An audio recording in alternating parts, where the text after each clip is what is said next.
Welcome. If you want to stay on top of updates for a specific post on your Facebook page using the app on your PC, the latest Facebook update has made it incredibly simple to enable notifications for just that post. This way, you'll never miss any new comments, reactions, or activity on the posts that matter most to you. Let's walk through the steps together. First, open the Facebook app on your PC and log in if you haven't already. Next, navigate to your page and find the exact post you want to receive notifications for.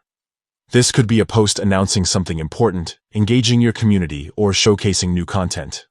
Once you've found the post, look for the three dots icon located at the top right corner of the post.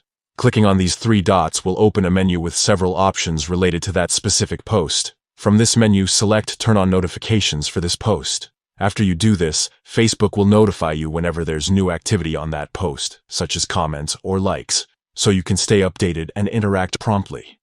This feature helps you focus your attention on conversations that are important to you without getting overwhelmed by notifications from every post on your page.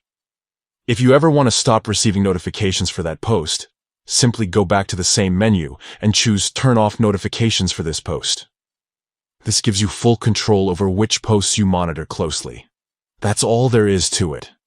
With these easy steps, you can fine-tune your notification settings and never miss an update on key posts from your Facebook page. Give it a try the next time you want to stay connected with specific content and keep your community engagement strong. Thanks for watching, and enjoy staying updated.